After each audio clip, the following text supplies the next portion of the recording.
In the autumn of 1982, a 12-year-old girl woke up with nothing more than a cold. Her parents did what any parent would do. They gave her a single capsule to help her feel better. Within hours, she was dead. No illness that could kill her, no accident, no warning, just one ordinary capsule from one ordinary bottle bought from one ordinary shop. And she was only the first. I'm a pharmacist, and the little seal you break every single time you open a bottle of pills, that seal exists because of what happened next. By the end of this, you will never look at it the same way again.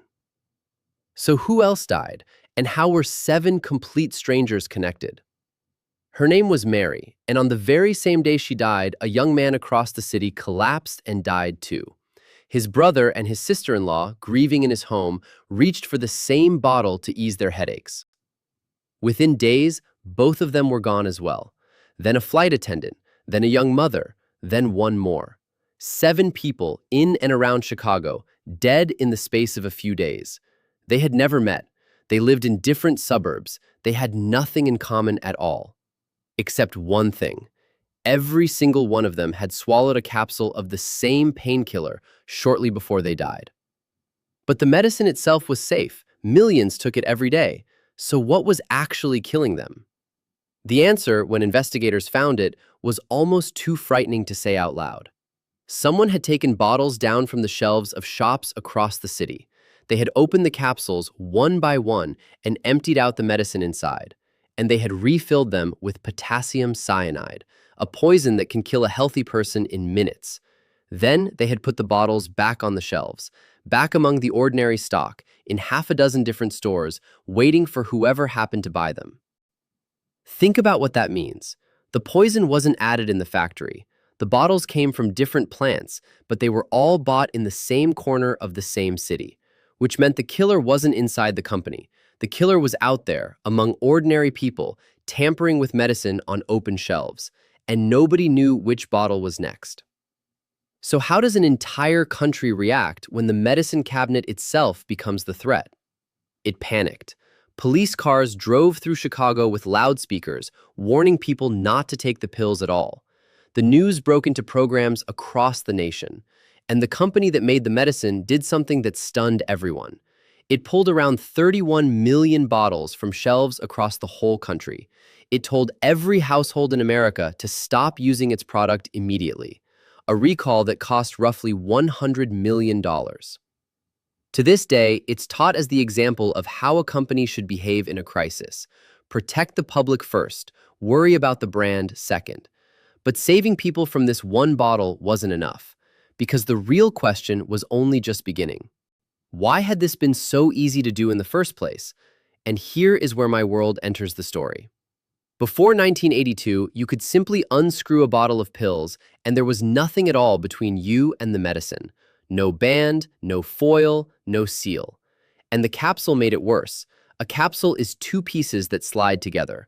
You can pull them apart, tip out what's inside, refill them, and press them back. And to the eye, it looks completely untouched.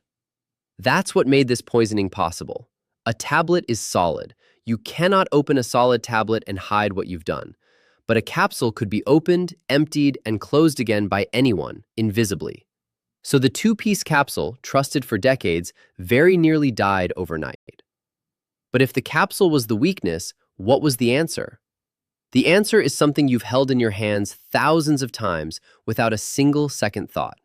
Regulators moved quickly, and the industry moved with them. They built the tamper-evident bottle, the glued box that has to be torn, the plastic band around the cap that has to snap, and the foil seal across the mouth of the bottle that has to be broken before you reach a single pill. Tampering with medicine was made a specific federal crime. And that quiet little seal, the one you peel off and throw away without looking, became law. Every bottle sense carries it. Not because of a marketing idea, but because 7 people died to put it there. And yet, after everything, one question was never answered. Because here is the part that still chills investigators today. A man did send a letter to the company demanding $1 million to stop the killing. He was caught, convicted, and imprisoned for the letter.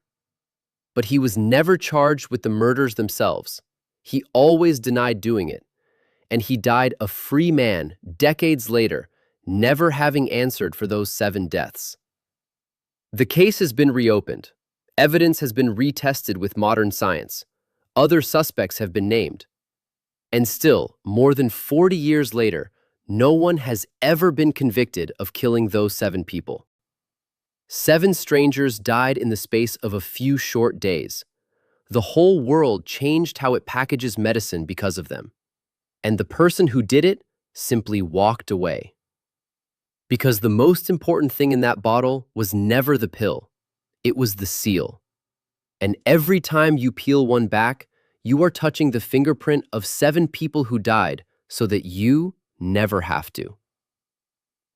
So tell me in the comments, did you have any idea this was the reason behind the seal? And tell me who you think did it, because someone got away with this.